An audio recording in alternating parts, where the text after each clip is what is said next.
Živjo, sem Matej Cepin in poslušate 72. epizodo podcasta Goreči grm. Tokrat sem se pogovarjal z Danielom Ejerjem, v Ljubljani živečim Švicarjem, možem, očetom, vsestranskim ustvarjalcem in povezovalcem. Daniel trenutno deluje kot ravnatelj na glasbeni šoli Matije Tomca v Zavodu svetega Stanislava. Povod za najino poznanstvo seveda ni bila glasba, o glasbi namreč ne vem dovolj, da bi se o njej lahko kvalitetno pogovarjal. Pri Danielu me je nagovarjal njegov pogum, da je kot mladenič sploh prišel v Slovenijo. Nagovarjali sta me tudi njegova učljivost, ki se vidi že po tem, kako dobro je usvojil naš jezik, in pa njegova vsestranskost. Nagovarja pa me tudi njegova drža v odnosu do sistema glasbenega šolstva v Sloveniji.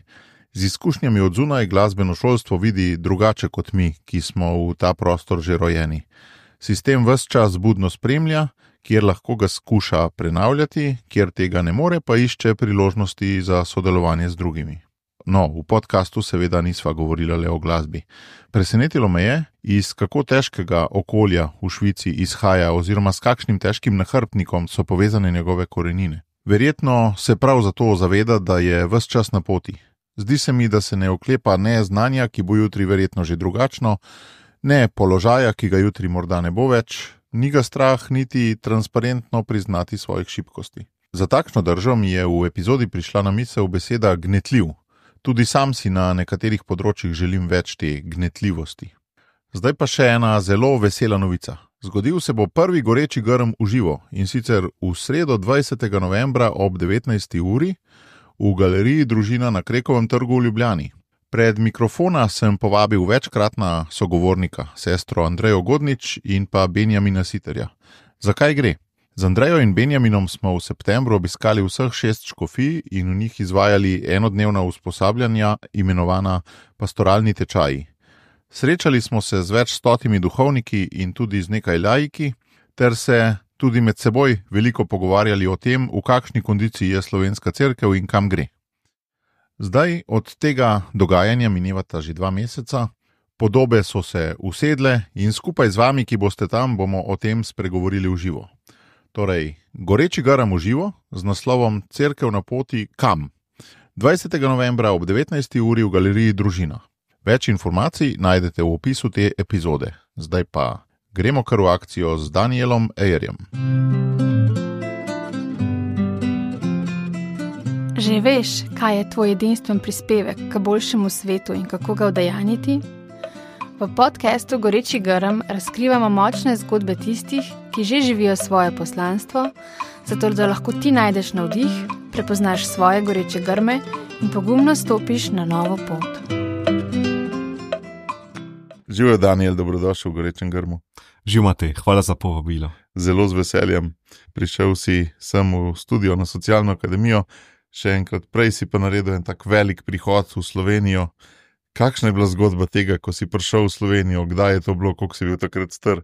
To sem bil predvsej mlad v bistvu. Zdaj sem že skoraj bi rekel polnoleten Slovenec. Sem 18 let sem v Sloveniji, prišel sem pa zaradi ljubezen, ker sem svojo takrat podoča žena, sem videl v Beogradu na kitarskem festivalu, je prišla dol po ene stopnice in me zadela strela, tako da sem vedel, da prvi trenutek, da je to. Kakšna je bila to situacija na odru ali v hotelu ali kaj? To je bilo v bistvu ena takšna klet, to je en skoraj največji kitarski festival v tem delu Evrope. Aha. Čudovito je bilo, veliko si poslušal masterklase, tekmovanje, veliko kitaristov, ko so svoje znanje pokazali. In Tina je šla tja kot ljubiteljica kitare, je igrala, ampak bolj kot koniček. Aha. Jaz sem bil pa še študent v Zürichu. Sva v bistvu en dan v Zürichu na glavni postaji sem srečal en prijatelj iz Srbije in je rekel, jaz grem pa kitarski festival v Beograd pri študij. In sem bil z enim drugim prijateljem skupaj tam, ja, seveda. In sva pol vse organizirala in sva šla ta dol in zjutraj sem se usedel dol v ta kletko, ko so ena nižja kategorija igrala. In sem poslušal, pol pa med točkami so lahko ljudi tudi prišli noter ali pa ven, in pol pa je Tina odprla vrata, prišla dol, da bi tudi poslušal, in sem si še mislil, ko sem odaleč videl, wow, to mi je všeč. Kaj na prvi pogled si bilo to ljubezen, na prvi pogled dejansko? Ja, videl sem jo in sem vedel, wow.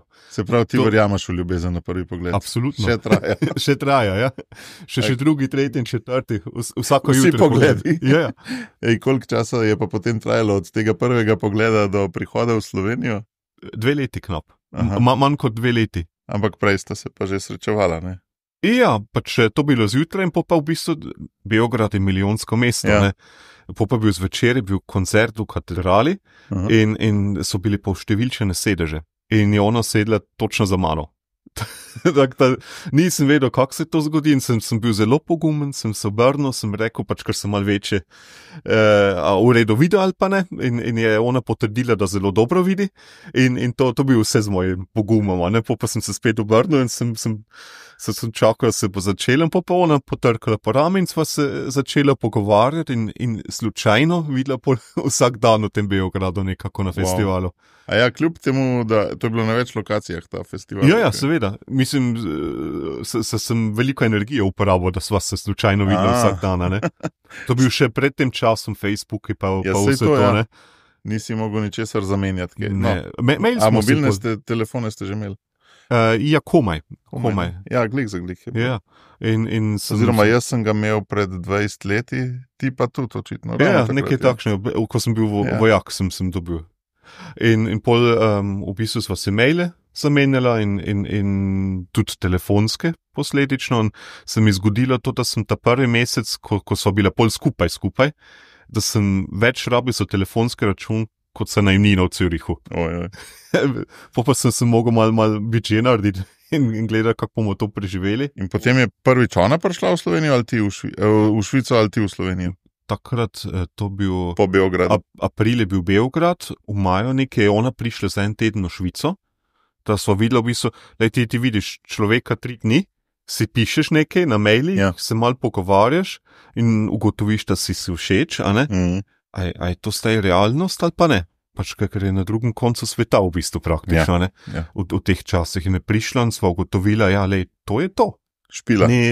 Ni kaj, pač je bila pri meni v Zürichu, pa pri meni starši v Wallisu, to je drug del Švice, to je tako. Koliko je to stran, ta tvoj Wallis? To je rojstni kraj, ne? Ja, 3 ure z vlakom. In to s švicarskimi vlaki, ki ne zamujajo.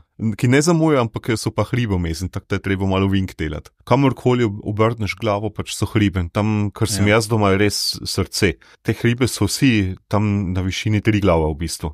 In 13 vrhov je čez 4000 metrov, tako da...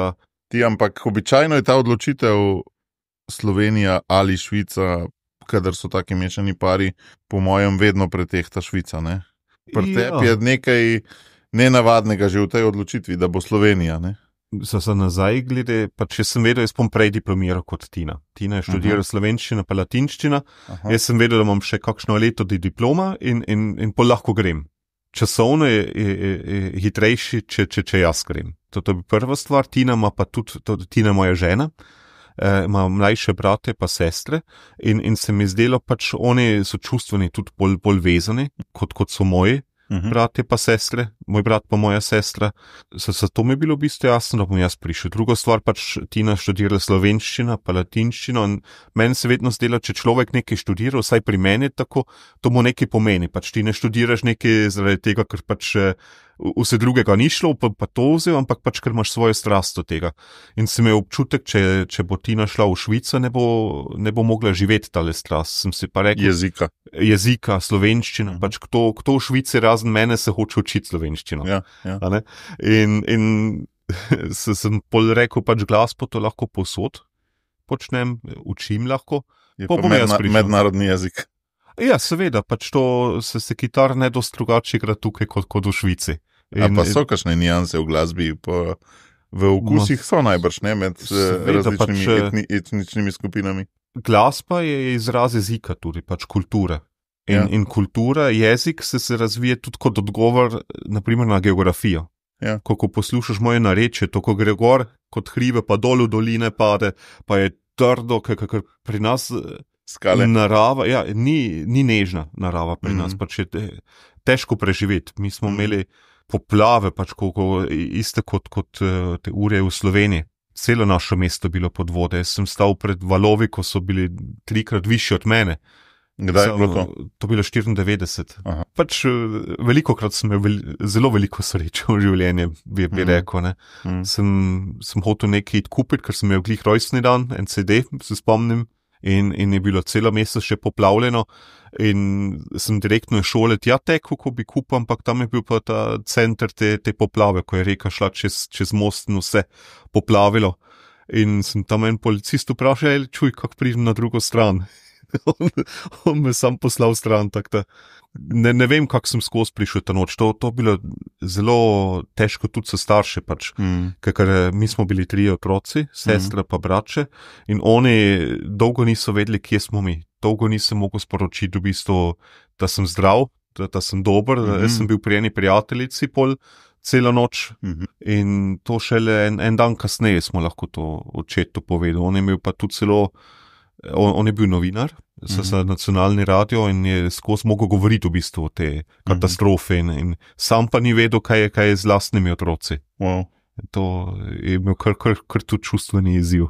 Torej, ja, je ta Slovenija vseeno podobna, ampak vseeno zelo različna, ne? Kaj te najbolj v tem prehodu leta 2004, če prav razumem?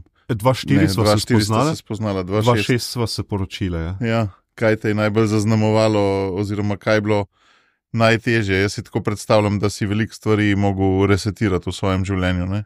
Veš kaj, prišel sem iz veselja, pač, ker se bom poročil, bom skupaj s to punco, ko jo imam rad, to bilo v bistvu sonce, pač to bilo svetlejše od vse drugega. Saj sem vedel, da imam tukaj družino, tudi Tinina družina, ko me je zelo lepo sprejela, ko se zelo doma počutim z njimi kot moja družina v bistvu, mi nikoli ni bilo strah. V bistvu sem vedel, vse bo redu. Si bil pa po diplomi, ne? Tako da ja, neke službe še nisi pustil ali pa nečesa ali? Sem imel službo v Švici. Aha. Pač kot študent sicer, pač, ampak mi nimamo študentske delo v Švici, ampak ti lahko normalno tudi učiš, normalno delaš. Sicer si omejen malo pri plači ali pa si tudi omejen pri tem, ker imaš še študij zraven, da tudi lepo zaključiš, ampak sem imel službo. Je drug sistem v Švici, prej se vključuješ v delo, ne? Ja, tudi glasbeno šolstvo je drug sistem. Jaz sem učil tam odrasle otroci, tudi ko imajo posebne potrebe na vedenski ravni, sem takrat tudi učil otroke. Tak program je bil? Ne, to normalna glasbena šola. Je pa tako, da v Švici je sistem takšen, pač, če si ti dober učitelj, ne, pa pridejo učenci k tebi, ker želijo pač imeti pouk pri tebi. Aha, se v bistvu osebna blagovna znamka učitelja malo bolj poudarja. Ja, ni tako. Tukaj imam bolj občutek včasih, da ravnatelji tale, ko mora skrbeti za to, da je šola polna, pozabimo pa to, da razlog, pač, zakaj pridejo otroci, pa tudi tale povezave z učiteljem, tale odnos, kako ustvarjajo. To je najboljša reklama za glasbeno šolo. Seveda. In v Švici je tako, pač jaz sem začel 4 učenci, po prvem mesecu sem imel 15. Wow. In to bil to, več nisem hotel vzeti, več nisem mogel vzeti. Tudi pač sem učil 3 otroke, ko so hodili pač v en dom, ko so bivali v domu, ker so imeli te vedenske težave. In je bilo čudovito z njimi pač to odkriti, ker jezik je bil, glasba je bil za njih en jezik, en ventil, da so lahko stvari povedali, ko drugače ne morejo povedati. In je bil tudi tako, da so imeli vedno spremstvo zraven, pač iz tega doma in je bilo to tako zanimivo pač. To doživeti v bistvu, da vedno so se menjali, pač vedno en drug prišel in so se kar ruvali, kdo lahko danes pride. Ne zdi se mi, da imam karkoli pristop ali pa znanje ali pa karkoli na tem, ampak meni je pomemben odnos.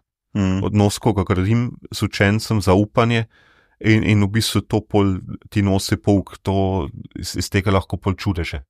Ja, jaz te tudi tako doživljam, kljub temu, da si ravnatelj, ker ravnatelji so zmer znani kot zelo busy.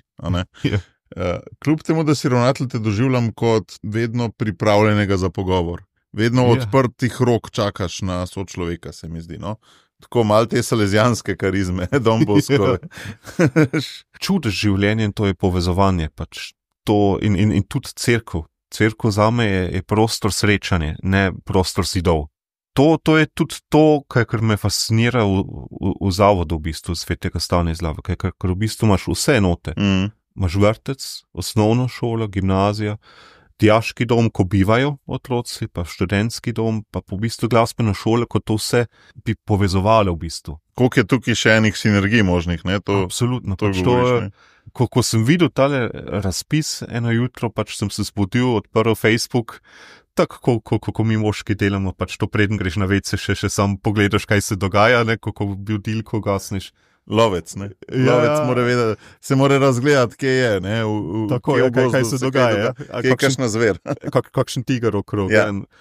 Ne, to sem videl in je naredil kot klik, ne, ker prej tudi nikoli nisem imel občutek ali pa želja biti ravnatelj, ali pa to voditi glasbene šole, ker zakaj? Pač mene pozicija zase mi nič ne pomeni, a sem ravnatelj, pa ne, sem še vedno isti. Tukaj sem pa videl priložnost, tukaj sem videl to nekaj norega lahko skupaj naredimo. A si to videl zaradi glasbene šole ali v bistvu zaradi glasbene šole, kot je umeščena med vse ostale enote? Ne? Bolj zaradi drugega, pač to, kar je vse skupaj v enem zavodu, ker videl sem velikokrat tudi tukaj, pač, da je problematično, za iste otroke se borimo, osnovne šole pa glasbene šole za popoldanski program.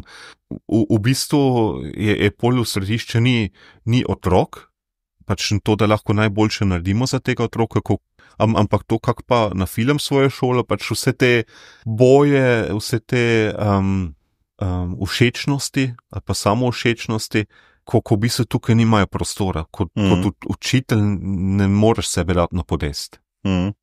Ti pomagaš. Se ni tako, velikokrat vidim ta karikatura, v bistvu kaj je to učenje. A je učenje to, da daš ti lijak noter v glavo in zliješ svoje znanje, ko jaz kot učitelj vem, kaj rabiš, noter v otroka, ga na film, staj pa si perfekten, staj lahko greš v svet, juhe, ampak jaz vidim, to svet se skozi spremeni. Pač to, kar mi mislimo danes, da bo prihodnost, čez 2 dni bo vse drugače izgledalo.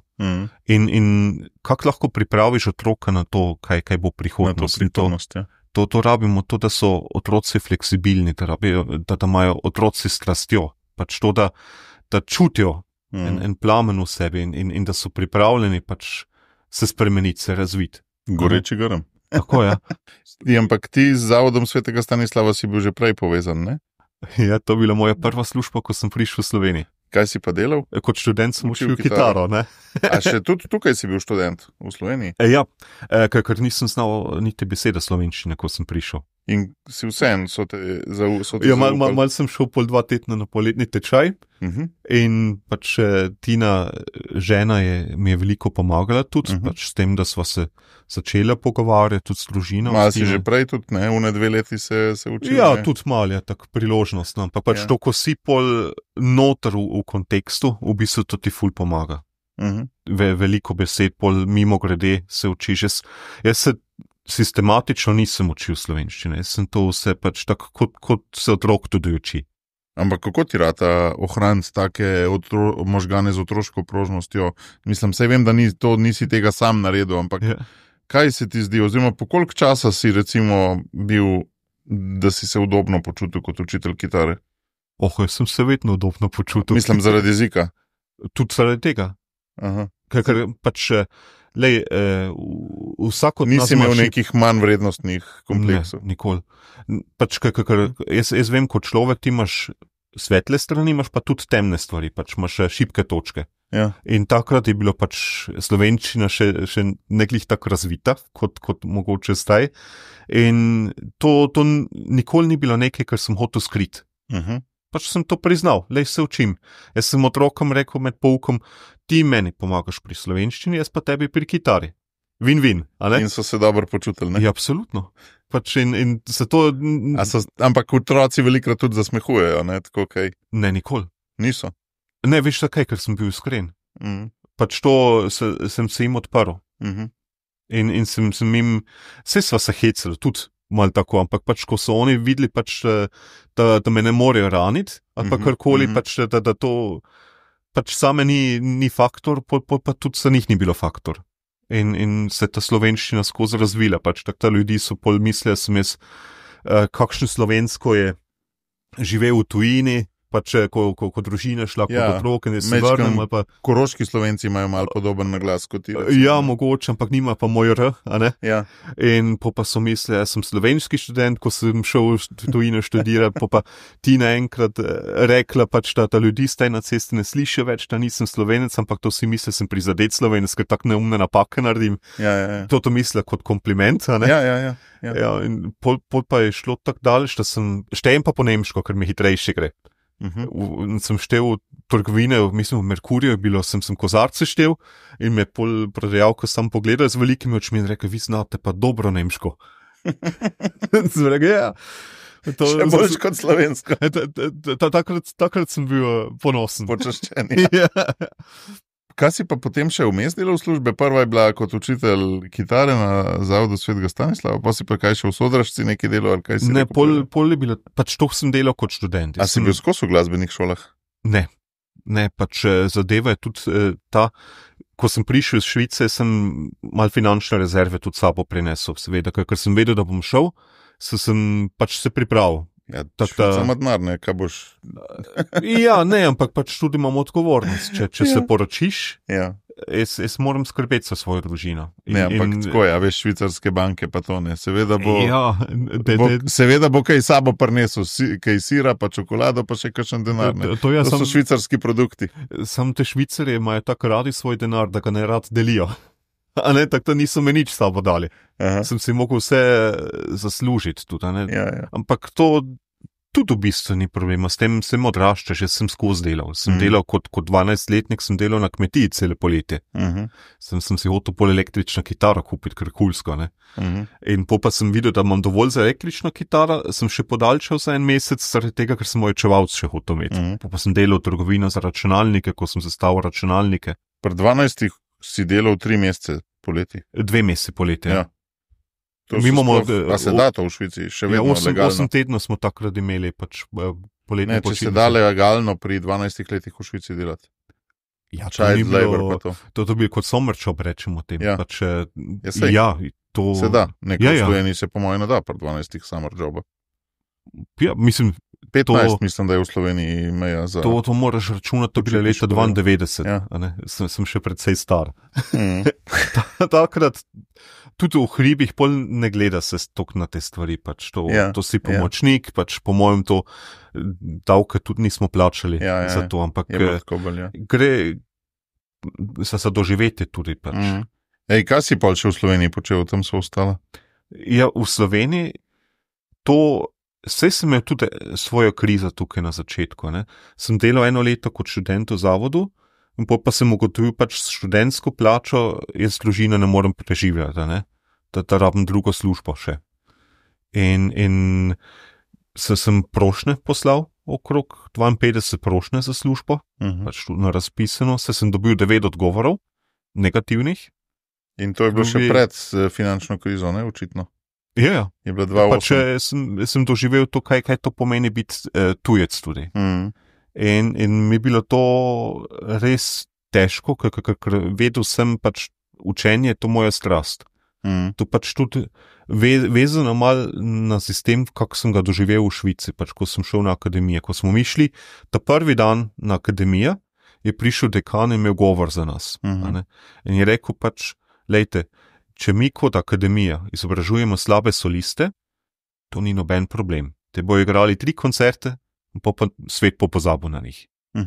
Če pa mi kot akademija izobražujemo slabe učitelje, imamo problem, ker te bojo generacije učencev uničili. In tako ta najn fokus tukaj v Zürichu je to, da izobražujemo dobre učitelje. In to, ko sem to slišal, pač tudi s to podlago, jaz sem po prvi izobrazbi sem osnovni šolski učitelj, tako da imam zelo rad ta delo z otroci, to sem mi svet odprl.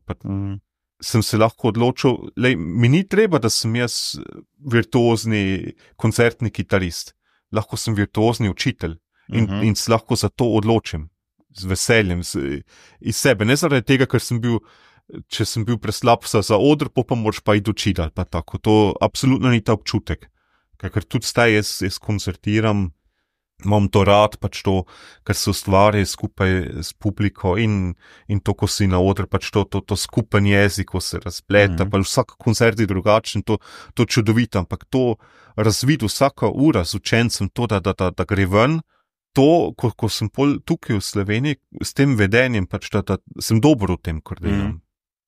In da ne dobiš služba, niti to, da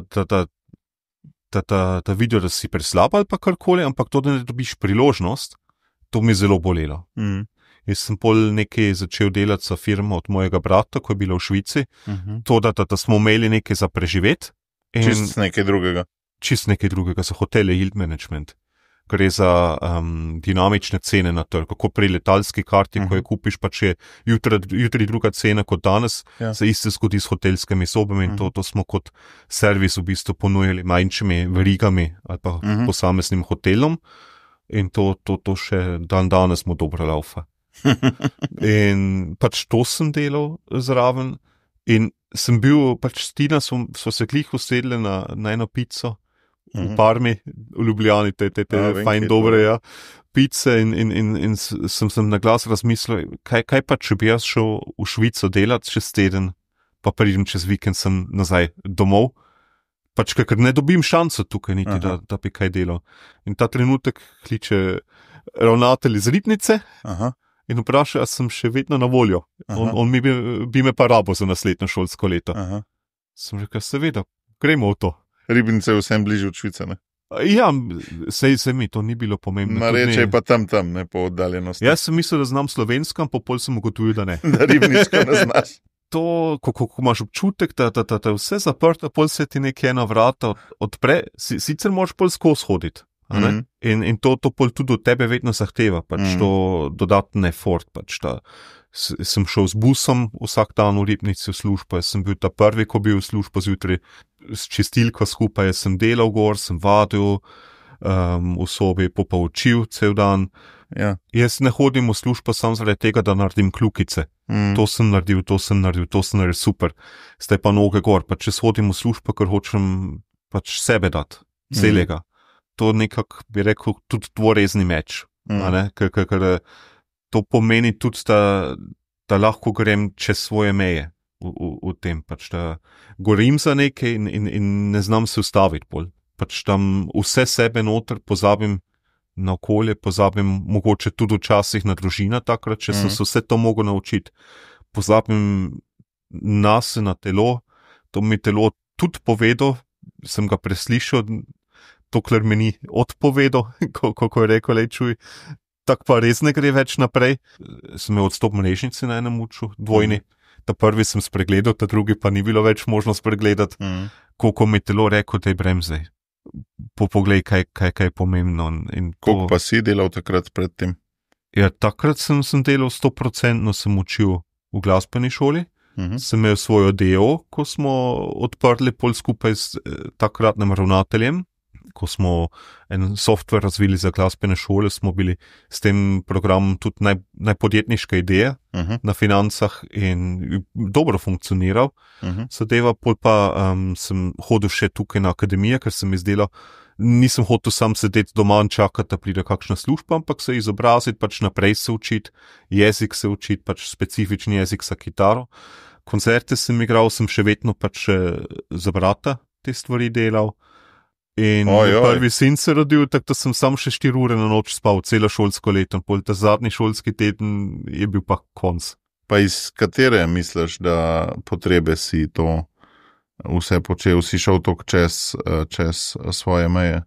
Kaj je bilo od zadaj? Si najbrž pol kaj skozi kakšno terapijo ugotovil, kaj je bilo zadaj za to za tem pretiranim naprezanjem? Sej, sem izkušal tudi terapije prej, pač, ker mi imamo predvsej tudi divje preteklost v družini. Torej, moja sestra je narkomanka, bivša, se rešila tudi iz tega, je bil pa zelo težko, ker to ona padla noter pri 14 letih. In je zdaj 40 in je dobrih 10 let ven, je tudi knjiga o tem pisala, pač in to za družina je to veliko obremenitev. Tudi smo imeli pač v preteklosti tudi težave z dedjem mojim, ko je zelo rabo, pač del naše družine, ženski del, predvsem, ko so bili otroci in to sem nosil s sabo in takrat sem tudi hodil na pogovorne terapije, pa tako sem to zaznal kot nekaj, ko mi pomaga. Sicer tudi zdaj nazaj glede, mislim, da pač tudi da grem tok noter, tok delaholik, pač to pomeni, da tok koriš za nekaj, da tudi delno pač beg, kot odgovor na to, pač da ko ne morem, nočem se čustveno sam sabo ukvarjati, nočem pač te sence gledati, ampak pač bolj šibam, da vse drugega pozabim, ampak ta fokus zelo pomaga, ko gre za to, če hočem nekaj novega pač izumiti ali pa delati, ko se nekaj novega učim. To je odlično. Sam pozabim. Deloholizem je taka ena bolj družbeno sprejemljivih zasvojenosti, pa tudi ena bolj finančno, ne, vse druge ti jemljajo denar, ne, ta ti ga pa daje, recimo, ne, in tudi status na nek način, ne. Ja, gledaš, ima malo obratnih stvari. Kako je priden in to, a ne? Ja. Ima pa še zmeraj podobne posledice, a ne, tudi ste telesno te razje, psihično te razje, odnose ti uničene. Ja. Sem res hvaležen za svojo ženo, v bistvu, ko je tako potrpežljiva, ko tudi verjame v naš zakon in v najedva, da tudi tukaj pač na začetku, takrat, ko nisem dobil službo v Sloveniji, to si pač tu psihično si sam zelo ranljiv. In je verjela, ne, v to, da... Ja, oba so bile pol v krizi. In sva šla skozi pogovorno terapijo, da sva se pogovarjali, kaj lahko hočeva. In ko sva tukaj prišla na bistvo, pač hočemo biti skupaj, to je to. To je osnova, ne? To je temelj. Osnova. Ko ta temelj smo... Razpucali? Tako je. Ja. Lej, ko si ti, jaz sem Tino spoznal, ko sem bil 24, ona je bila 20 let stara. To si zaljubljen, zatreskan, pač tudi to veliko čustva so zraven, pač se odločiš, tudi veliko romantika, pač se poročiš takoj, a ne? Midva nikoli nisva skupaj živela prej. V bistvu pri 22 se je ona poročila, ne? To je res mlada. Ja, jaz pa pri 26, ja. Nikoli nisva skupaj živela. Nikoli ona še živela od doma, ali pa tako, ne? Nikoli se nisva doživela pač v vsakdanju. Je veliko še dela potem. Zvila, pač takrat, ko so bili počitnice, ne pa tokrat, ko jaz delam, ali pa ko sem jaz noter v svojem stroju. A ne? V deloholizmu. Ja, tako. Vsak svojim nahrbtnikom. Hvala Bogu, sva se poročila takoj. Ker to nam obema toliko pomenilo, tudi ta obljuba pred Bogom, da hočeva biti skupaj, da sva bila pripravljena delati na tem. No, ampak, a sem te prav razumel, da šele potem v tisti krizi po poroki sta pa se mogla še enkrat zavestno odločiti, da vajin zakon je temelj vsega, da tega ne boste žrtvovali. Ne? Absolutno. Veš kaj, ko vse lepo in fancy in perfektno, gre, ne misliš na te stvari. Ja. Pač, pol, ko to odide, je pa samo to še ostane, to vprašanje. Ne? To velikokrat sem tudi v življenju tako doživel. Pač nekaj, kot da ti pade v rokah, zdaj pa sem tukaj in pol pa pride kakšna kriza, nekaj, ko moraš pol se zavestno še enkrat odločiti in se dati noter to, pač delati se to. Brez dela pač ne bo dobro ratal. Ni tukaj avtomatizme ali pa tako, ali pa to, da ti življenje vse servisira. To je tvoja naloga, da ti delaš na tem in imaš prioritete. In pač to je ta problem, ko so prej tudi govorili o kako se reče? Deloholizmu, ja. Deloholizmu, to, da v bistvu pozabiš te pomembne stvari, te ljudi, ko te lahko rešijo, te ljudi, ko so s tabo, ko te držijo. To so moji otroci, moja žena, pač mi smo skupaj. To je najbolj pomembno. Jaz vidim, ko si postal ravnatelj, to se mi zdi zelo zanimivo. Tisti je pa paša za deloholizem lahko, ne? Tam se delo nikoli ne neha. Ne? Ko si učitelj, imaš toliko pa to kurza oddelati, ne? Ko si ravnatelj, je pa skozi 20 problemov, ki čakajo, da jih rešiš in so vsi urgentni, ne? Ja in pač ja in ne. Po nemško rečemo ja in. Ja in ja. Je tako, da veliko so takšne strukturne probleme, ampak te problemi se 1, 2, 3 rešijo. To nič ni problematičnega. Jaz sem po eni strani sem pač umetnik, ko pač hočem povezati cel svet, ko sem kreativen, hočem kreativno delati, po drugi strani se znam pa zelo strukturirati, tako ko treba, se sedem, se fokusiram, se dam za 1 uro, se zaprem, pa naredim stvari. Se mi zdi, da znam tudi iz te izkušnje, ko sem imel svoje podjetje in tako, pač znam te stvari, ko gre za organizacijske stvari, to znam zelo kot zožiti in zelo intenzivno delam ta trenutek, ampak pol vse naredim. In je pol dejansko čas za to. Jaz mislim, učiteljski poklic in ravnateljski poklic, to je zelo podobno. Jaz vidim svoje vloge kot ravnatelj, ja, pač imam te organizacijske stvari zraven, sem pa pedagoška vodja. To pomeni, da stopim naprej, da mogoče pač vabim primarna stvar so ti kadri, ne? To. Tako, ja. Da razviješ v bistvu kadre tudi, da skupaj najdemo svoj pot, da skupaj najdemo skupen jezik, ker pač mi smo skupnost kot šola. In men manjka v šolah danes je to, da v bistvu vsaka šola lahko je zamenjaš. Niti važno ste, hodiš k nam v glasbene šole, v Šturm ali pa Moste Polja, pa kjerkoli, ker pač se iste stvari na isti način delajo. So pa različne ljudi, so različno okolje in sej se lahko še vedno držimo sistemu ali pa to, kakor nam država prepisuje pač s kurikulum, ampak lahko ta kurikulum s drugo metodo v bistvu oživimo. Pač to so samo cilji. Zdaj pa vprašanje, po kakšni poti gremo, da pridemo do tega cilja. In jaz mislim, kot starš ali pa kot učenec ti je pomembno, ko se vpišeš v glasbene šole, da tudi veš, v bistvu tukaj v tej šoli delamo na ta način, tukaj dobim to. Da bi imele malo različno barvo, ne? Tako, ja. V Sloveniji imamo sploh problem, se mi zdi, s tem javnim pa zasebnim šolstvom, ne? Ker zasebno je praviloma bolj barvito, javno je pa malo bolj standardizirano praviloma, ne?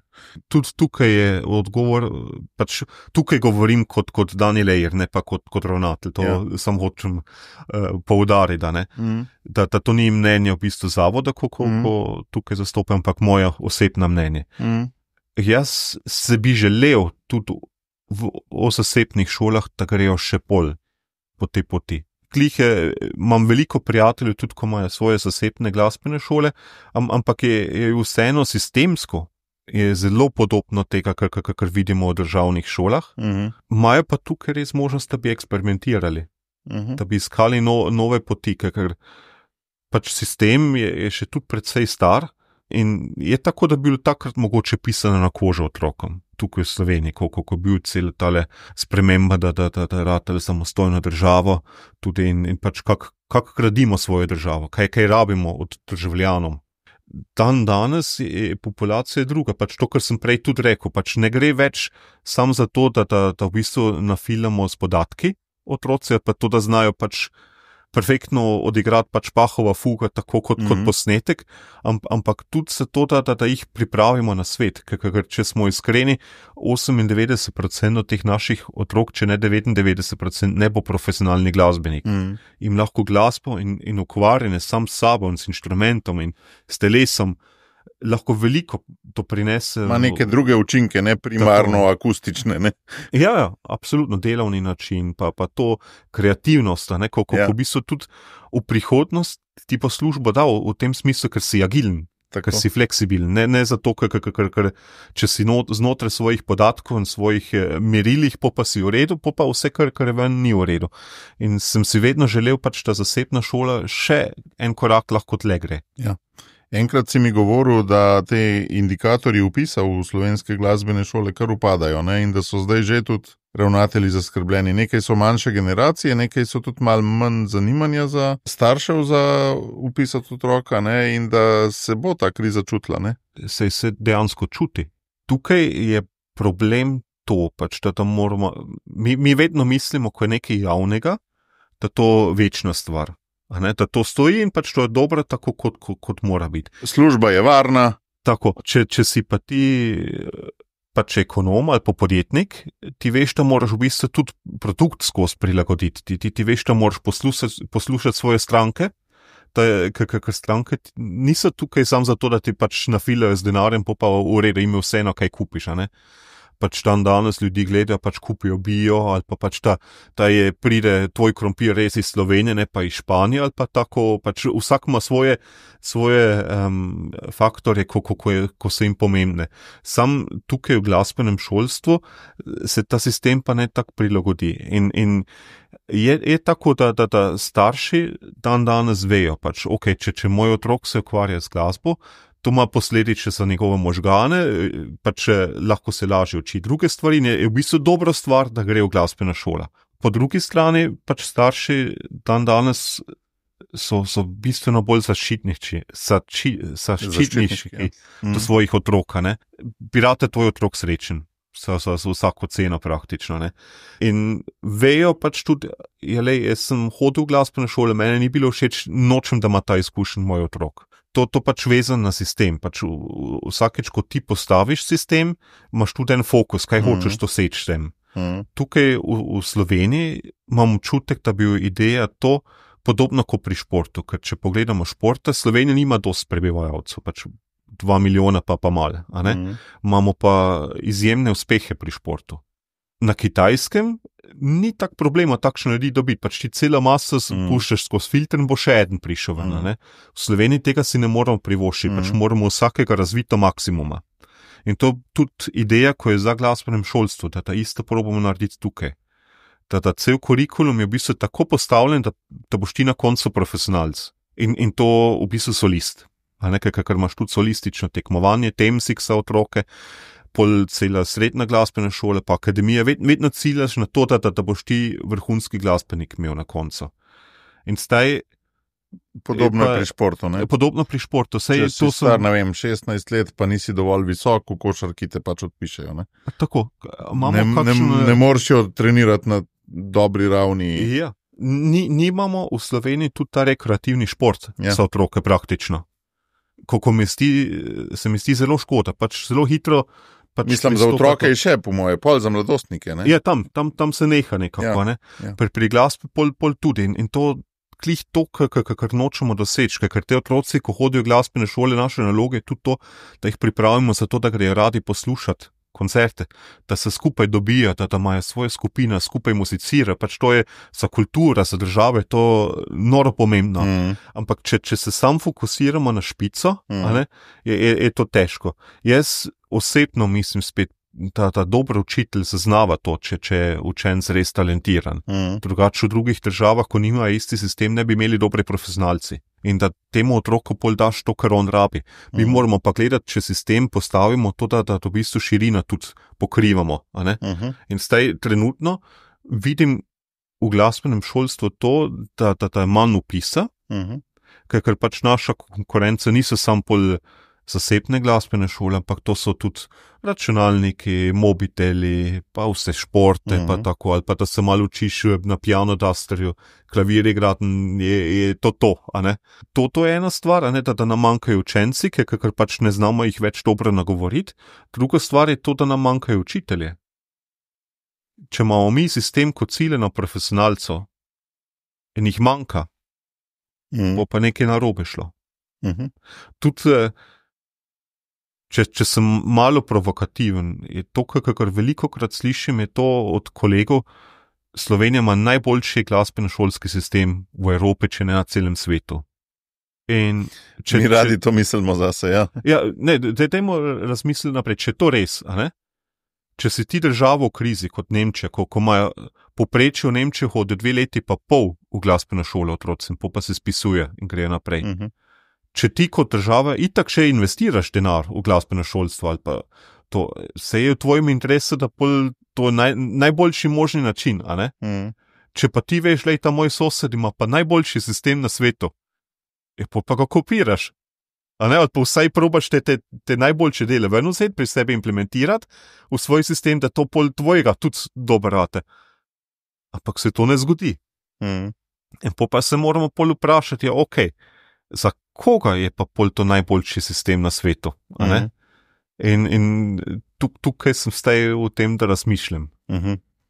Ampak meni je zanimivo, ker ti v bistvu poskušaš z enimi malimi stvarmi, z malimi inovacijami, ne? Imaš neke nove skupine, kaj neki z jazzom, pa pol te elektronske igračke, prinašaš v pouk glasbe v vašo šolo, take, ki so skoraj malo že pregrešne, neki tisti elektronski bobenčki pa klaviaturce. Pa. Ja, veš kaj, v srcu sem še vedno otrok, ne? In jaz ful uživam v tem, da ustvarjam. To smo že kot otroci doma. Moja mati je slikarka in je zelo kreativen človek in nam tudi to omogočile. Pač midva s bratom, malo tudi sestra, ona je malo mlajša, tako da manj bilo vključeno v ta ustvarjalno delo včasih. Mi smo vse iz kartona pa tako naredili, hiše zune, pač to skozi bilo ustvarjeno. Pa sem šel v osnovno šole, koliko je bila zasebna šola sicer in sem tukaj veliko dobrih stvari se učil za celo življenje. Pač veliko te ročne spretnosti, pa sem mogel se učiti štrikanje, pa kvačkanje, pa vse to kuhanje, delo z lesom in to. In mi je vzel... Ste imeli veliko tega v šoli? Absolutno, pa veliko. V Sloveniji tega ni veliko, ne? Ne, to smo mi imeli svoje delavnice, pa vse. Tako da meni je bil čudovito, pač sem zelo užival v tem. In tudi je bilo tako... Da je šola res podprla v tem, kar si, se mi zdi. Absolutno. In tudi kasneje, tam 5., 6. razred, pa še malo tudi v 4. je bil tako, da smo mi dobili tedenski plan. To pomeni domače naloge za cel teden. Si imel 1 ure, ko so bili fiksne, kot ti razlagal, teorija za tvoje naloge. Pol si mogel sam, pač si imel ure na voljo, ki si delal svoje stvari. Si sam moral organizirati svoje delo in pa, ko si končal, si nekaj drugega lahko naredil. In to mene zelo paso, ker sem v svojem ritmu, v svojem tempu lahko šel, si dal vse na svoje mesto in po Parisu cel dan. Ne? Ampak priden si bil pa že takrat očitno, ne?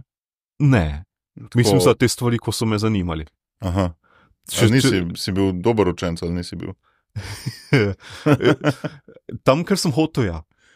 Tam, ker sem hotel, ko me zanimalo, sem se lahko sfokusiral, tam, ker me ne zanimalo, sem pa tudi vedel, zakaj sem Ampak imaš pa talente, se mi zdi, na obeh hemisferah, ne? In znaš organizacijsko, se pravi te matematične, računalniške, tudi računalnike si sestavljal konec koncev, ne? Se pravi, imaš in te matematični, računalniški del možganov razviti in tale umetniški, ustvarjalni zelo, ne?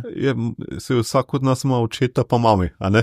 Moj oče je v bistvu novinar, ampak novinar, on je bil tudi znanstvenik v tem smislu, ker njegov velik dar je bil to, da znal najbolj komplicirane stvari tako razlagati, da ljudi na cesti razumejo, zakaj gre.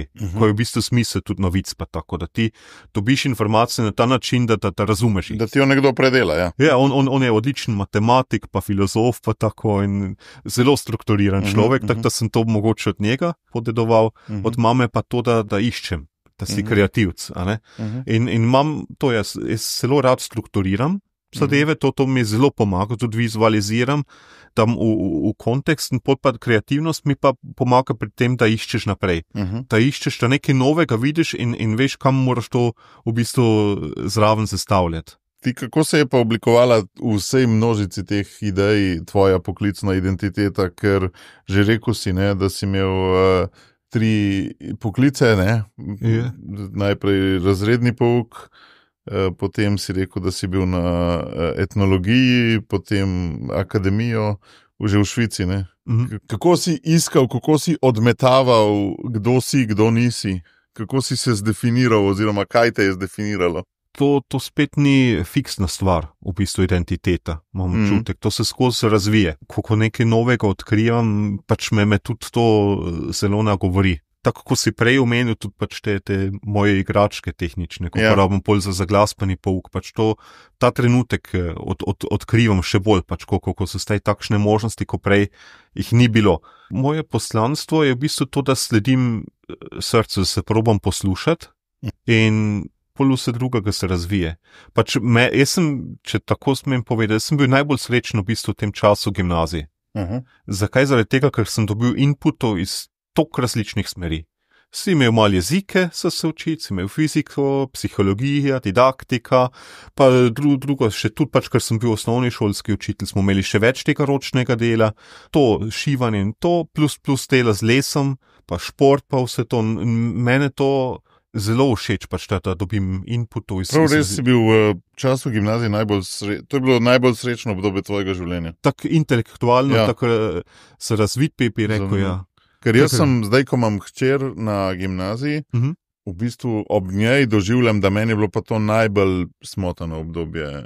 V bistvu je bilo čist neuravnoteženo, koliko sem se mogel učiti, za koliko outputa, ne? Ja. Koliko je bilo to enega učenja iz knjig in hobi je bil sam še računalnik, igrice zraven Ja. in to je bilo to. Ne? Tako, ti si imel čist drugačno, po moje, to obdobje 15 do 19. Ja, sem to, mogoče sem šola narobe razumel. Aha. A ja, ti se nisi pustil zmest šoli. Ja, ne vem, kako bi rekel. Jaz zelo rad povezujem stvari.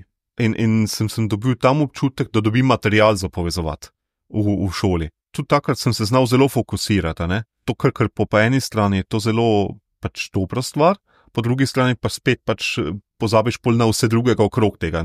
In ko bil kakšen izpit, sem se pač večer prej usedel, pa sem šel skozi, pa je to bilo to. In sem se tako znal pol tudi skoncentrirati na samem izpitu, da sem pač te stvari vendal, pa fertik, ampak nisem se tako strastno učil, pač mene je bilo bolj pomembno to, ko sem poslušal med urami, ko sem pol povezal vse te kocke. Ko sem šel na akademijo pol, mi to totalno manjkalo, ker input je prišel sam še strani glasbe. In sem imel občutek, kot da sem iz ravnotežja.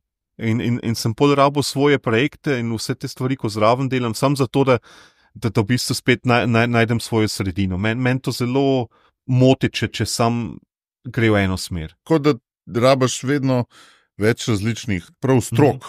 Ja. Zato ti mogoče tudi biti ravnatelj toliko ustreza, ker je glasbena stroka, ker je management, ne, in vodenje. Sta že dve, ne? Ker če si, mislim, ja, sej si že na akademiji rekel, ne, da je razlika od slovenske, tako sem te jaz razumel, to, da ne učiš se sam glasbo, ampak da se učiš, kako biti dober učitelj glasbe, ne? Ja, tukaj sem pa res največjo razliko videl pač med akademije, ker sem oboje skozi Ljubljana pa Züricha in moram pa tudi reči, da to sta 20 let nazaj skoraj, ne? Ja. To prepustim res to, da se to veliko razvilo v tem času. Pač v tem času, ko sem jaz prišel, je bilo to zelo birokratizirano. Mi smo imeli tukaj specialno didaktiko za kitaro v Ljubljani, sicer je to tako izgledalo, smo to skupaj z godalci imeli, en semester, 3/4 ure se mi zdi, in smo se pogovarjali o strokovnem izpitu, kako ga narediš. In to je tako opremljen, si šel pol v razred, si imel tam otrok pred sabo, delaj staj. In se mi zdi to ne fair do učitelja, ne fair do študentov, da jih tako malo opremljamo. Zdaj, ko tudi pogovarjam se s profesori, vidim, da želijo dati več. Vidim, da se razvija akademija tudi v pravo smer, tako da mi to zelo všeč. Enkrat sem slišal, ko sem delal jaz svojo pedagoško izobrazbo, je ena profesorica zelo dobro povedala na filofaksu, je rekla, 70% vsebin imamo predmetnega znanja, 20% imamo didaktike, pa 10% tega, kakšen človek si kot človek. Pol greš pa v razred, pa sprašuješ učence, kaj želijo od učitelja, je pa glih obratno, je pa 70% kakšen človek, 20% didaktike, kako uči, pa 10% še to, koliko zares zna. Seveda, to je to, kar se vsak učitelj mora vprašati, ko stopi v razred. Ali ste to individualen pouk ali pa v razredu, zakaj in za koga si ti sploh tukaj? Ko si ti tukaj, sem da svoje vsebine za kurikulum, 70%, ko so ti rekli na univerzi, v bistvu, to moraš skosti, to je ta najbolj pomembna stvar, pa v bistvu sebe pozabiš, pa otrok, ko tam sedi, pozabiš. Ja. Jaz mislim, da 90% je odnos. Skupaj razviješ to. Sam pri sebi sem v bistvu videl, koliko veliko lahko narediš, če je odnos ta pravi. Če je zaupanje, če je tudi pripravljenost pol za dela, ko se rodi iz te zaupanje, iz tega ognja, ko se prižge. Meni je ta največji ogenj, ko me prižge, je tale ustvarjanje v trenutku, pač to pri glasbi tudi, ko igram, ko improviziram, pač ko poslušam, ko slišim en ton, pač kakšen cel svet je tukaj skrit noter, kako se zlije tale v naslednji svet in kako se to povezuje in pol se hitro zgubiš. Ti tako pogosto omenjaš besedo povezovanje, in si jo omenjal med učiteljem učencem, pol si jo omenjal med enotami Zavoda Svetega Stanislava, zdaj omenjaš še med toni, in znotraj tona, koliko je res pri tebi to, da poskušaš vedno, kjer si, prinašati to povezanost. Čuj, to čisto naravno. Kako se pa učimo? Prej smo mislili, učenje je to, da imaš ti predalčke ali pa spomin v glavi kot knjižnica, ko pospravljaš stvari. Danes vemo, da učenje to je povezovanje med temi celicami, sinapse. In to je to, ko imamo mi ugrajeni v nas, ta želje po povezovanje. Samo svet najbrž še nikoli ni bil bolj individualističen, kot je danes. Ne? Nažalost. Ampak to pa naloga pedagogov, da spet poslušamo. Povezovanje ne pomeni to, da jaz tebe povem, ti se poveži z mano. Povezovanje pomeni to, da grem pripravljen do tebe, da te poslušam, da slišim tebe kot oseba, pač kaj bi ti rad, pa lahko dodam to, kar bi jaz rad, in da se povežemo, moramo se najti tukaj. Pač je to ena moja strast, ampak tudi tukaj spet moram zelo paziti, da ne povozim ljudi. Jaz bi vse takoj naredil. Če bi šel sam po meni, pač to bi bil pač ogenj, ko gori cela Slovenija. In to ne moram. Jaz zelo zavestno se moram tukaj zelo bremzati, ker vem, da to ni zdravo za okolje, ni zdravo za družino, ko mi je zelo pomembno, ni zdravo sam zase, če grem prehitro, če ne smem to več delati. To sem se učil takrat, ko sem pač uslepil na enem učku, sicer so to popravili delno, sem se mogel nekaj iz tega učiti. Pred epizodo, ko so se pogovarjali, si izumil, po moje si ne vede izumil ta termin, težave s strastjo. Aha. Ne, tako mi je bilo dobro, da vse, kar si delal, rekel si, poslušal sem srce, ne? To si že zdaj med epizodo rekel. Ne? Če poslušaš srce, delaš stvari s strastjo, in sploh ne opaziš, da ti drugi ne sledijo, ne opaziš sveta okrog sebe, ker si tako strasten. Ne? Dvorežni meč je to. Ja. Ta fokus. Da je v bistvu tudi deloholizem je lahko posledica tega, konc koncev, težav s strastjo. Najbolj mi pa pomagalo vedno, to se spomnim, ko je bil najhujši stres. Tudi takrat, ko sem sam 4 ure spal na noč, se spomnim, sem en dan, pač to zvečer do polnoč delal, sem vedel, naslednji dan moram v glasbeno šolo, to je bilo Trbovlje, prezentirati svoj softver.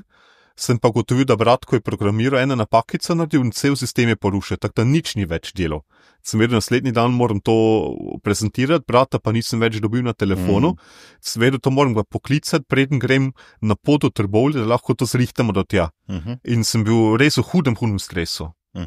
In pol sem šel do pojslica od mojega najstarejšega sina, on je bil takrat še kakšno leto star. Peter si rekel. Peter, ja, ga gledam in vse odpade, cel svet.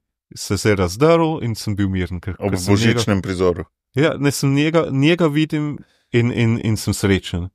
Vidim Rubenčka, ko je drugi rojenci in ko imel zelo težek porod, tudi da nismo vedeli, kako bo vse. Na koncu je tudi imel vmes ena huda bolezen, da iz enega dneva na drugega je slepo, pa zdaj spet vidi ta strah, da bi ga zgubil, to mi je bilo noro. In gledam ga in sem sam srečen, ko ga vidim, pač čudovit fant je. Pa mina hčerkica, tudi to, ko se vrne, ko se smeje, ko ima energijo. Tudi ko sem utrujen, ko si mislim, najrajši bi sam spal, jih gledam in to vse odtehta. Ti pomaga dati stvari na pravo mesto. Pol se spomniš, ali res moram še 3 ure delati, ali pa če enostavno to bom jutri naredil. To je tudi še, ni treba vse staj imeti, prioritete moraš narediti. Pač največja prioriteta je družina. Pač ženo, ko jo, še vedno, ko jo zagledam v oči, pač to ne morem biti dolgo jezen na njo. Imam srečo, veliko srečo. Ja, veš, kaj mi je zanimivo, ne? Poslušati srce bi lahko bilo kdaj tudi kakšna impulzivna odločitev v stran od družine, ne? Bi rekel, jaz pa zdaj grem na ta festival na Tajsko, bi lahko bilo poslušanje srca, ne? Se pravi, je treba poslušanje srca tudi, ker to si prej zelo omenil kot tvoje vodilo, ne? To že, ampak kljub poslušanju svojega srca jaz imam odgovornost. Jaz imam odgovornost do svoje družine, do žene, do otrok in to ta primarna stvar. Pač vse drugega sledi temu. A pol zdaj kaj manj poslušaš svoje srce, odkar imaš, veš, na ta evangeljski odlomek sem se spomnil, ne? Ja. Zdaj se opasaš sam, ne? ko boš pa star, te bo pa drug opasal in te bo peljal tja, kamor nočeš. Ne? Jaz se včasih spomnim ob besedi odgovornost, pa tudi bi lahko rekel, da čutim konflikt med poslušanjem srca pa odgovornostjo včasih. Srce je pač, saj kakor ga jaz razumem, no? So tista hipna čustva, tisto hipno zadovoljstvo. Pač srce je ta hitra pot, pač to, ko slediš z veseljem. Ja. In to razumem in razumem tudi to, da tudi pri meni je tako, da pride pol do konfliktov. Kak rapi ste tole naredil, ali pa tjašel, pač to še razvijem, ali pa zdaj trenutno razmislim zelo o tem, da bi naredil tudi doktorski študij, pač, da bi povezal pač nove didaktične možnosti s tehnologijami, pač, da bi to raziskoval, da lahko damo orodje učiteljem, da lahko vsak dobro dela s tem, da razumemo to končno, ker zdaj pač pride iz podjetje in reče, tako mora biti, naredimo to tako. Ne? In kot šole ali pa kot pedagogi smo tukaj zunaj v bistvu in bi to rad obrnil. In to je ena nitka, ko me zelo vleče ta trenutek, ampak je pa močnejša nit to, da vem, toliko sem sebe še poznal, pač jaz nočem povozati družino. Pač. To je največji del mojega srca. Ja, so stvari pač majhne odločitve. Grem zdaj, naprimer, razmislimo, kako bi šli v London, kako je tale BED, pa Music and Drama Education Expo, koliko so dva velika sejma, pač en res tehnološki, drugi pedagoški, ko so čist lepo skupaj, pa to en teden pomeni, ko gremo nekam, gremo kot cela družina, če je možno, pač potrudimo se ta scenarij narediti, ali pa kaj pa, če grem sam, kaj to pomeni. In se moramo skupaj odločiti, če bi bil sam, bi takoj šel gor to pogledati, ampak pač nisem sam in pač to z veseljem nisem sam. Ja, ker ta podcast poslušamo, tudi jaz sem vam za poslušalca tega podcasta, ljudje, ki čutimo, da ima Gospod za nas pripravljeno tudi še večjo pot, oziroma da želi prek nas še kaj dodatnega storiti, kar se zdaj še ni pokazalo. In je vedno to vprašanje, koliko biti v okvirih, koliko pa iti izven okvirov. Zdaj treba pač tudi tukaj razmisliti, kaj je to okvir. Jaz družina ne doživljam kot breme, ali pa kot nekaj, ko bi me nazaj držalo. Pač to prvi izraz pač ljubezni, da imaš ti svoje otroke. Pač ampak sej ti je okvir nujno breme. Meni recimo slika, ki ima okvir, jo lepšo naredi, kot če ga ne bi imela. Mi ni nujno breme. To sem zadnjič tudi razmislil, ko v bistvu hočeš ti priti do vira nekako, do centra, da to pol z okvirom poudariš vir. Ja. Bi lahko rekel. Pač tako, to so te misli ne Slovenca, ko probam pol besede povezati, ko sploh niso skupaj. Vir pa okvir. Ja. Okoli vira. V bistvu, da beseda okvir je okoli vira. Tako. Bravo, dobro. Sej tudi si zavedam kot kreativc, je to, če se ti omejuješ z možnostmi, da lahko bolj kreativno delaš s posameznim delom, ker ga raziskuješ čisto do konca. Jaz sem pisal učbenik tudi za kitaro in sem ga tudi sam ilustriral, naprimer. Vse ilustracije so nastale v PowerPointu. Tako da so vse slikice zastavljene iz krogce, pa trikotnike, pa kvadratke in različne plastjo, kako en na drugega daš. In se mi zdi, da res je dober rato, pač lepa rdeča nit ilustratorsko gre tudi skozi in nagovori otroke, tako da sem zelo zadovoljen. Tako da meje niso nič slabega. Vsak išče meje rabimo. Tudi to pri glasbi, ker sem prej rekel, pač, če se ti sam daš svojim srcem, če sam igram, pa se zgubim v tem. To je ena masa, ko gre zgubi se moč, a ne? Če ti na velik platen livaš malo vode gor, pa to gre žup. In nimaš nič več od tega na koncu. Če pa to imaš kozarc, pa se to nafilja, pa vidiš razliko. Ja. In meje so zdrave, meje rabijo otroke in vse to. Meje niso nič slabega. In družina ali pa pač odnos s drugimi ljudmi. To ni meje v tem smislu, da zdaj se ne morem jaz izresničiti ali pa karkoli pač me bremzejo pri tem, kar hočem narediti, ampak ne, ti pomagaš še bolj fokusirati. Še bolj. Najdi to, a je to zdaj res to, kar hočeš, ali je to samo en beg ali pa ena ideja, ko hočeš nekam iti. In če to skozi to očala pač pogledaš, ti to pomaga. Jaz imam veliko interesa, veliko stvari, ko bi takoj naredil. Ja. Ampak, ko vem, tudi ni ta trenutek. Se veš, ne, to pravilo 80-20, ne, 20% tvojih akcij da 80% rezultatov in obratno. Yeah. Če imaš samo tistih 20% časa na voljo, ne pa 100, ne, boš veliko bolj premislil, ne. Ja, fokusirano delaš. To, kar si prej tudi rekel, pač pri ravnateljstvu, ne, pač veliko več je pač organizacijske tega, ampak to spravim v teh. Če se fokusiram, spravim to zelo malo časa noter, ne?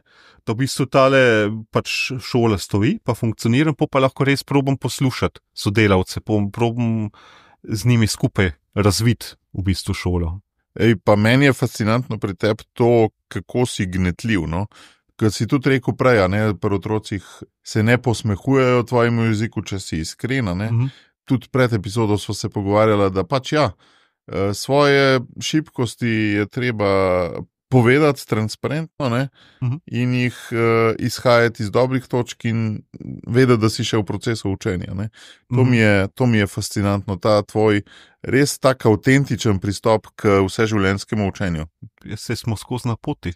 Pač, jaz ne vem, kaj bo jutri. Ja, lej, tebi je samoumevno, no? Ampak mnogi, tudi recimo jaz poznam starše, pa tudi sam se velikrat tako počutam, si pač v nekih rutinah, da ne rečem spet okvirih, ali pa recimo državni proračun je podobno, ne, kar rečem mi kar nekaj z župani govorim, ne, in mi rečejo župani, lej, 15% proračuna je takega, da ti lahko z njim razpolagaš. Vse ostalo te zakonodaja obvezuje, da moraš dati temu vrtcu, temu knjižnici, tej šoli, ne, 15 je pa tistega, ne, in podobno se mi zdi, počutimo ljudje najne generacije, ne, v sredini delovne dobe, ne. Iščemo varnost. Posod, ne, iščeš varnost pač v družini, iščeš varnost pač tudi tukaj, tukaj itak nič ne moram narediti, so fiksne te procenti, tam nič ne moram spremeniti.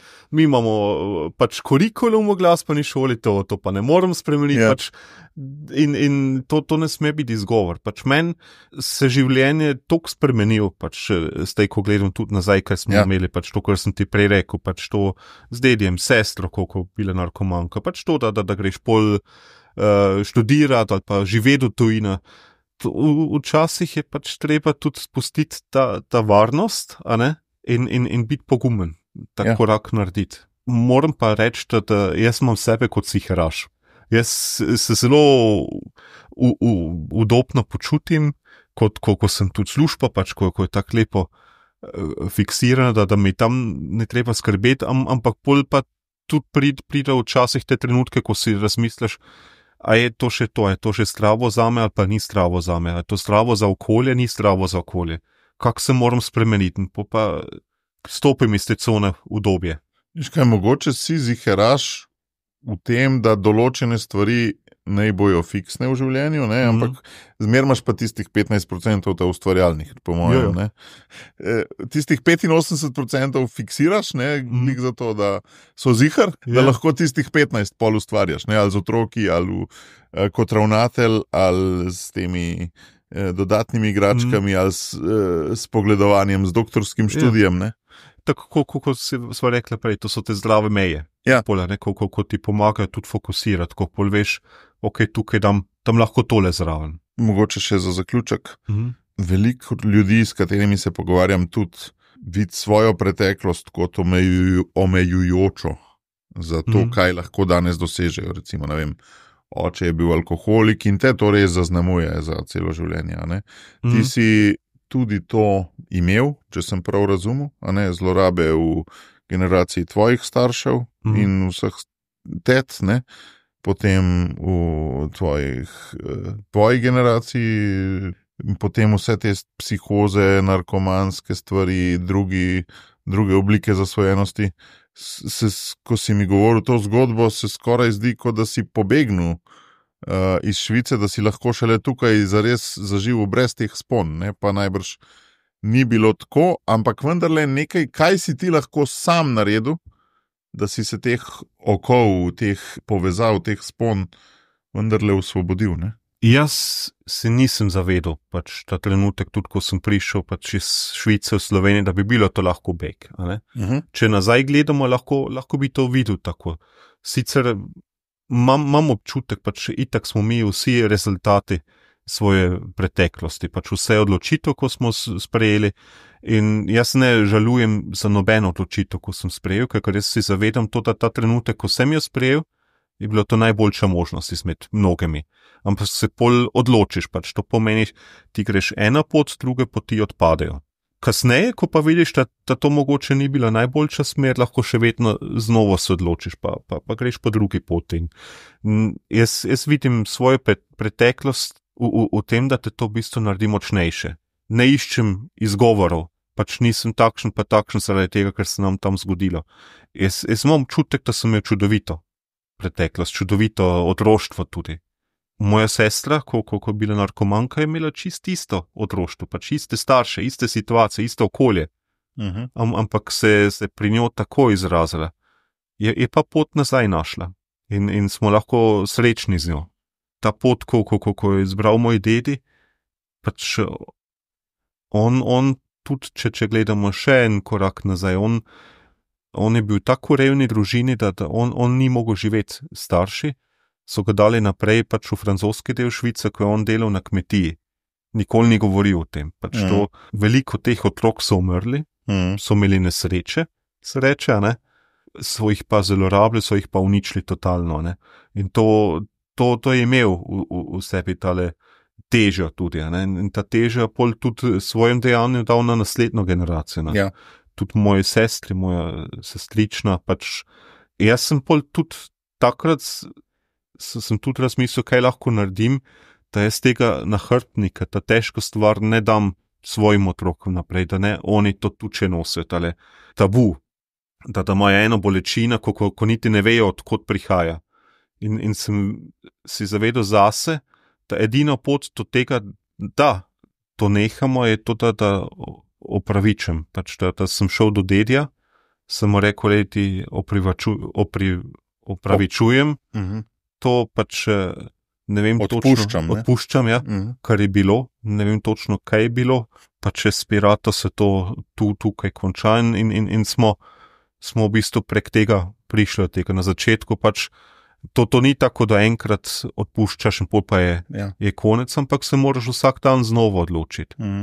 To tudi, ko te ranijo druge ljudi. Pa tako, ti nikoli ne moreš pričakovati, da pride pol do tebe in se opravičuje in reče, nisem to, mislim, ste pa tvoj cel svet v redu. Pač to tvoja odgovornost, da pol najdeš ta moč, pa to narediš. In to je bilo težko, pač jaz mislim tudi, če sem čisti iskren, bom tudi mogel sestro se še bolj o tem pogovarjati, ne.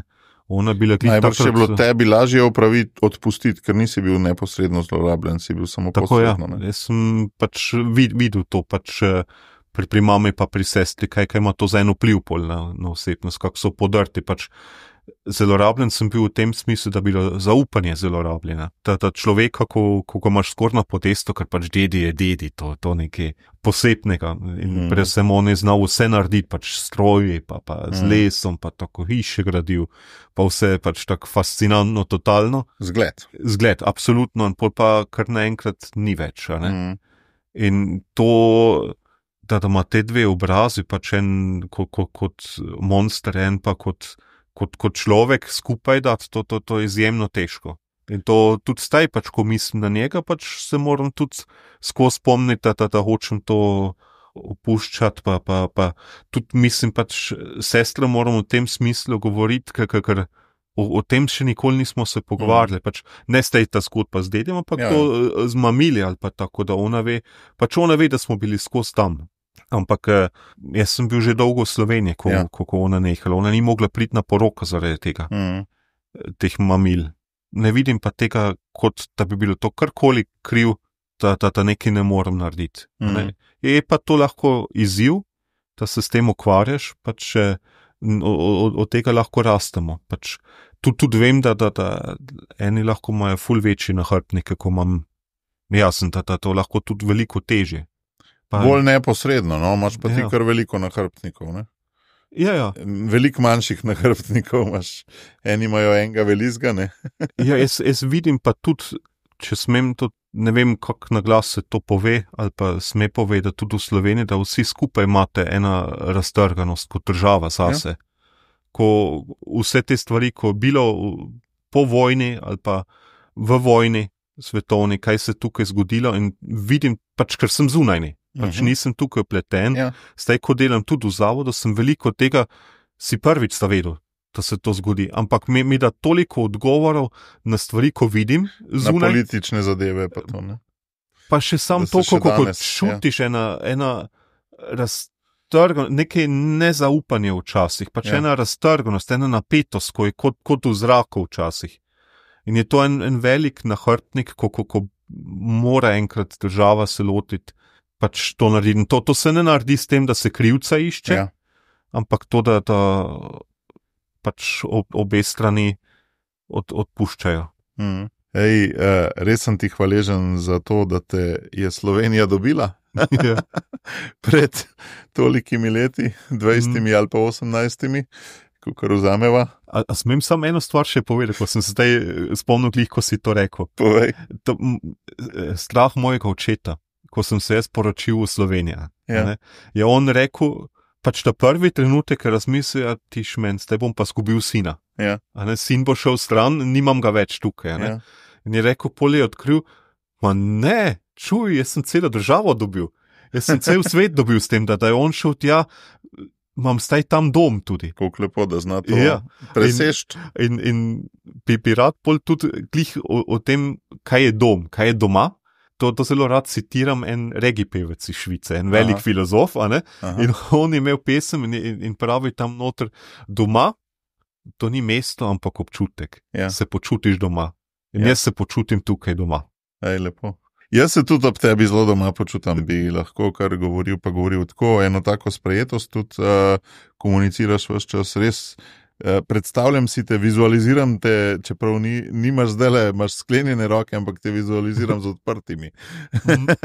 Hvala ti in daj nastavili še nam Slovencem te odprte roke za naprej, da bomo lahko v tvojem objemu se zdravili. Pa hvala za vse. Hvala tebi, hvala.